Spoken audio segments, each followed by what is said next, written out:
subhanahu wa ta'ala bless you and forgive you in this month, and choose, inshallah, all of us to be from those who are saved from hellfire.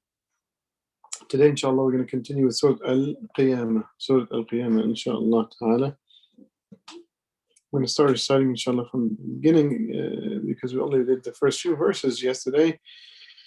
أعوذ بالله من الشيطان الرجيم بسم الله الرحمن الرحيم لا أقسم بيوم القيامة ولا أقسم بالنفس اللوامة أيحسب الإنسان أن لن نجمع عظامه بلى قادرين على أن نسوي بنانه. So these are the first four verses that we went through yesterday, where Allah subhanahu wa ta'ala swore by the day of judgment, by the judgment itself, by the resurrection of the human being, and also swore by this blameful self, which is a self of a believer. When you do something that's wrong, you feel a little bit of a blame. You feel that emotion of guilt, yeah. And that guilty self, really, you feel guilty about what you've done, and that's a good sign, because people should feel guilty when they do something that's not appropriate. You know, the insensitivity to that feeling is what makes people do wrong and continue doing wrong for years and years and years to come, and even do more,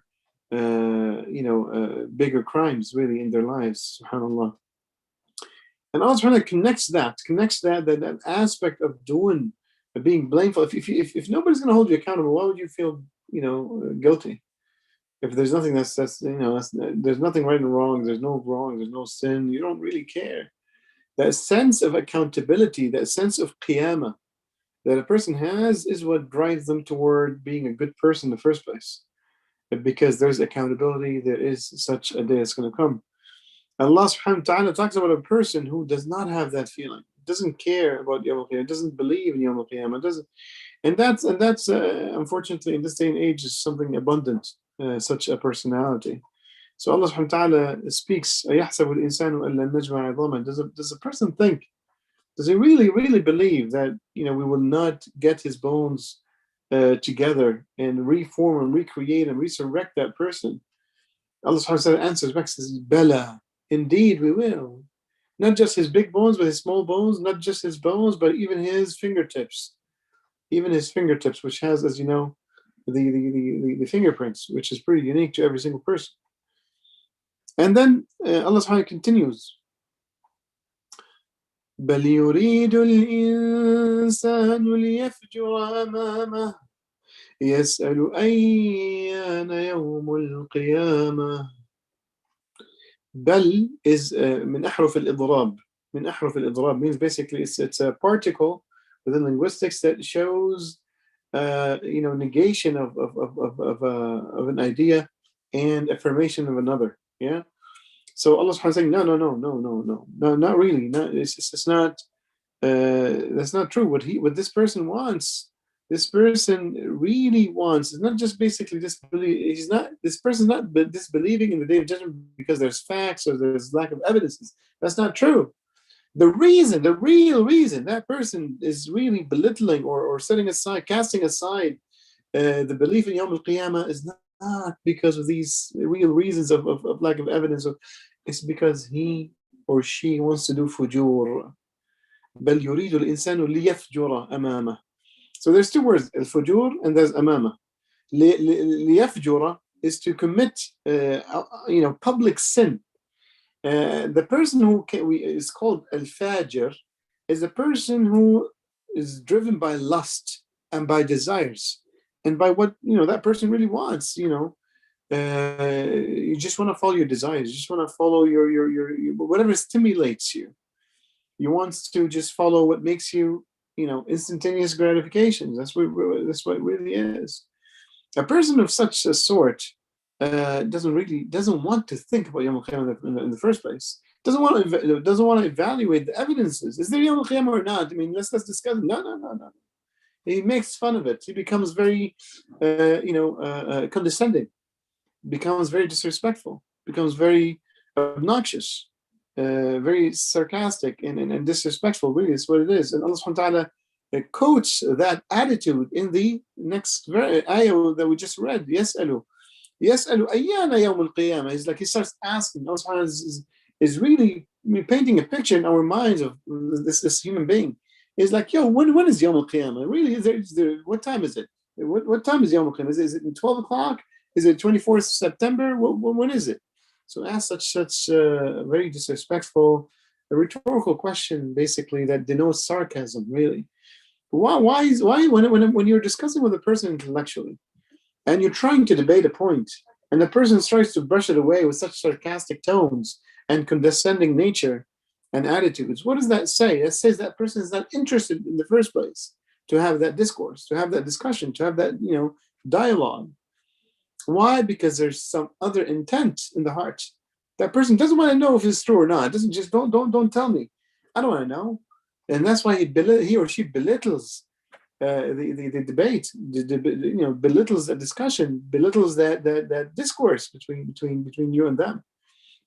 Allah subhanahu wa ta'ala is painting such a picture of a person who's fajr. بل يريد الإنسان ليفجر أمامه. All what he wants is to just follow his desires. I just want to go drink. I just want to go clubbing. You know what I'm saying? Don't come and try to restrict me. Anything that basically stops my desires, stops my physical stimulation, just like animals, I don't want it. I don't want to even discuss it. Right, wrong, doesn't really matter. Yeah, ليفجر أمامه. He wants to basically commit fajr in front of Allah, to commit fajr in front of the people. Yeah, even though Allah subhanahu wa ta'ala is there, Allah subhanahu wa ta'ala sees him. Allah subhanahu wa ta'ala sees him, and he wants to commit fajr. Doesn't matter what. Why? And that's the person who's instinctively driven. The person who's emotionally driven doesn't really care about facts, doesn't care about numbers, doesn't care about data, doesn't care about truth, doesn't care about evidences, doesn't care about arguments. They just want to do what they feel like doing. See what I'm saying? And how many of us basically know people like that? Wallah al-Azim, this society is infested with people like that. This is what liberalism teaches you. Act on what you feel. It's all about your emotions, about your feeling. It's about how you feel. Yeah? Anything that you feel is natural. It doesn't matter what. And that's a liberal ideology, because they don't have anything better to explain the world with. They don't have a basis for morality. They don't have a foundation for proper understanding for what's right and what's wrong. Everything goes. You feel it, just act upon it. That's how it works. This is why liberalism is going to fail. It failed already, and it's going to continue to fail. Unfortunately, there's still some Muslims who, see the bling bling of liberalism, because it still has a little inheritance from what it acquired, illegally from other nations. Whether again it's the natives or the Africa and the slave trade across the Atlantic, and or the Middle East and South America and Southeast Asia, which is areas that were colonialized by the Europeans and the liberals.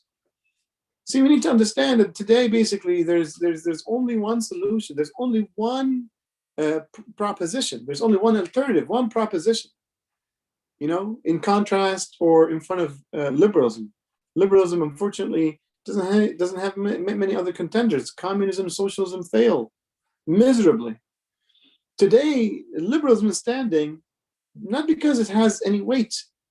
It's standing there because there's no real contender. But the only real contender for liberalism is Islam. Islam is the truth about life. Islam is the truth about how civilization should be. Islam is the only truth for any nation to live by. Every human being, in every social organization, and the whole human species.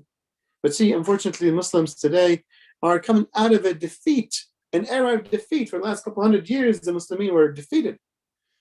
Last 100 years exactly, the Ottomans, who raised the flag of Islam for 700 years, almost 700 years, whatever the number is, their state was demolished. So Islam doesn't have a representative on a global scale. Who represents Islam in the United Nations? Tell me. You tell me. You ask yourself. Is it the Iraqis? Or is it the Egyptians? Or is it the Pakistanis? Or is it the Bengalis or the Indonesians? Unfortunately, all of them are secularized, right? All these governments are secularized. Who's representing Islam today in the international arena? Who is representing today Islam in a globalized world. We talk about globalization, but where is Islam within this globalization? But today, it is your responsibility. You as a Muslim, you as a Muslim brother and a Muslim sister, it's your responsibility to understand that Islam is the only alternative, the only proposition for humanity's salvation. Humanity is in pain because it doesn't believe in the Akhirah, doesn't believe in Yawm al-Qiyamah. Humanity is suffering because it doesn't believe in Yawm al-Qiyamah. Humanity is oppressed and oppressive, both, because it doesn't believe in Yawm al-Qiyamah. And you, brother and sister, have the keys for humanity's salvation. See what I'm saying? This surah is so powerful. And the Qur'an is always powerful. Every surah is powerful. Every verse is powerful if you can take it and understand it as a way of life, not just some information that's academic. Or what is the ruling within this madhab? What is the evidence? This type of discussion is great, but what's influential and what's life-changing and transformational is when you understand the Quran just like the Sahaba radiallahu anhum have understood it, which is a specification. It's a specification on how to live life. It's a real and practical user manual for living life on planet Earth for every single human being. But we reduce Islam, unfortunately, to just a bunch of personal ritual. So this is the problem. That's why you don't have an edge anymore over Christians. Christians don't have an edge over secularists and liberalists, because the liberalists are saying, look, we have the right way of life. We are the one that basically should show all of humanity, including the Muslims, of how to live life. Wal-'iyadh billah. But when we as Muslims reduce Islam to just a bunch of personal rituals, siyam and zakah and salah, what's the difference between you and a Christian? What's the difference between you and a Hindu or a Buddhist or a Jew? Just it's all equal. Some pray on Sundays and some pray on Saturdays, and you pray on Fridays. Good for you. Here we go. Give you a little clap there. But that's why you are not empowered by the deen. There's many brothers and sisters, youngsters, tell me, Sheikh, I don't feel empowered by Islam. Well, because you've never understood it as a way of life. And that's not your fault. It's the fault of your teachers. It's the fault of your parents. It's the fault of those who raised you with a misunderstanding, a misnomer, an outlier in terms of understanding what Islam is. Is Islam just a bunch of rituals, or Islam is a way of life that's divine, came from Allah subhanahu wa ta'ala to save humanity? Which one is it? How do we understand Islam from a political perspective, from an economic perspective? Nobody discusses that. And when was the last time you have heard a khutbah about the Islamic political system? Never. When was the last time you heard a khutbah about the Islamic economic system? Well, probably never. Except those, who are trying to sell Islamic financing as Islamic economics. When was the last time you spoke about Islam as an alternative to liberal values and liberalism in general, as a way for us as Muslimin, 2 billion, strong within this planet, to build a new civilization? Never. But that's why, Islam is not so special anymore. See what I'm saying? We have to revive the understanding of the Sahaba radiallahu anhum, that the Rasul sallallahu alayhi wa sallam have nurtured in their hearts and minds that Islam is a way of life. Islam empowered the Arabs in 7th century. Islam empowered even the slaves within those ages where slavery was rampant from Rome to Persia. Bilal bin Rabah radiallahu anhu, the master amongst the Sahaba radiallahu anhum, was empowered by this new vision of how to live life. It's not, the Rasul didn't come to Bilal and tell him, well, I know you're a slave today, and how about you pray 5 times a day, you'll be good to go. Never, ever. This is never, ever. Read the seerah, for God's sakes. Islam came to free humanity from the human lust and the prison of desires. Why do you think people have lots of anxieties and depressions today? Well, because they can't achieve the impossible. They dream of being rich and popular and having many boyfriends and girlfriends and triple cars and Maseratis and Ferraris and traveling the world and being a millionaire, and well, most of us are not going to achieve all that. And the minute you hinge happiness upon all that, and you get to the point to realize, well, you're not going to get it in your life, well, that's when depression, anxiety kicks in. It's like, well, life is not worth living anymore. But Islam gives you a totally different perspective. I mean, that whole perspective was wrong. We need to understand that there's Yawm al-Qiyāmah. We need to understand that there is a day of judgment that's going to let some people who do good enter into paradise, which is eternal bliss, eternal happiness. You can have all the Maseratis you want over there. You can have all the dance parties you want over there. You can drink all the wine that you want to drink over there. You're going to be celebrity. You're going to be VIP. All the angels are going to be coming through and giving you salam and servants and drinks and amazing foods and so forth. You can do whatever you want to do. Islam gives you a better way of looking at life and the afterlife, giving you a sensible solution, hope for one day being able to really live a super duper happy life. That's something liberalism cannot give you. It only can give it to very selected few, the super billionaires, and today we can even call them trillionaires. And unfortunately, if you're not born within those families, well, you're not going to get it. So might as well be depressed. Well, let's all be depressed then. But that's where Yawm al-Qiyāmah comes into the game, and that's where the Qur'an and the Sunnah, and that's where Islam as a way of life comes to saving humanity. Are you doing your job in saving humanity? Or are we just reducing Islam to a bunch of rituals? Are you spreading the good news, the glad tidings, the bushra? Rasul sent Bashiran wa Nadira. Are you spreading the good news about that they will? You could. You're not trillionaire today, but you could be one. How do you become one? Well, Islam, Day of Judgment. Are you spreading the good news? Are you living the good news? I want to challenge you today to live the good news, to really live with Yawm al-Qiyāmah as part of your heart, mind, and consciousness. To make Yawm al-Qiyāmah that concept that regulates your behavior. To make Yawm al-Qiyāmah and Islam and Jannah to be that goal and mission and vision for your own life and the life of people around you. To be a person who cares about the happiness and the emancipation and the well-being of every other human being on planet Earth, all the 8 billion together. But see, that's how it is. Sometimes the non-Muslims don't like you because you're Muslim. But see, as a Muslim, we always care about them.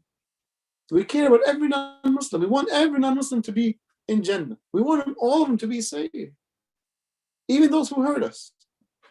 But that's why we are in a different level of values and different level of morality. See what I'm saying? Because that's the morality that came from Allah subhanahu wa ta'ala. بل يريد الإنسان ليفجر أمامه يسأل أيان يوم القيامة. That's all what the human being wants. How many times have we seen brothers and sisters don't want to even look into the Quran because they know it might block some of their desires. Well, let's give a couple of examples. If a brother has a girlfriend and likes to go clubbing and drink, he's like, well, he doesn't want to talk about Islam. If a sister wants to wear what she wants and doesn't want to wear the hijab and the jilbab, because the jilbab is part of the hijab, by the way, and it's fard upon every sister when she leaves her household to the public. Well, she doesn't want to discuss it. He doesn't want to discuss it. And she doesn't want to discuss it. Why? Because, well, they prioritize the emotion, the feeling, the desire first, rather than truth. So let's help these brothers and sisters out. Let's help ourselves, because sometimes we might be basically the desire-driven people. Let's help ourselves first. So before you go and I always tell this to my students, before you put the oxygen mask upon other people, put the oxygen mask on yourself. Put the oxygen mask on yourself. So I'll leave you with that, inshallah. We did a couple more verses today. I hope that you have benefited. And look, Islam is so powerful. You just need one verse. You don't need more than that. SubhanAllah. You just need one verse. One verse about Yawm al-Qiyāmah is enough. It tells you how important this day is. So I'm going to leave you with this beautiful surah. We're going to continue it next time, inshallah ta'ala. So be there on Friday and be there tomorrow for the stories of the Anbiya, inshallah. May Allah forgive you and forgive me and forgive all of us, inshallah ta'ala, and accept all of our qiyam and siyam and ibadat and ta'at, inshallah. Wa sallallahu ala rasulil karim wa akhiru da'wana alhamdulillah rabbil alamin. We'll see you inshallah on Friday. Bi'idhnihi ta'ala. Wassalamu alaikum wa rahmatullahi wa barakatuh.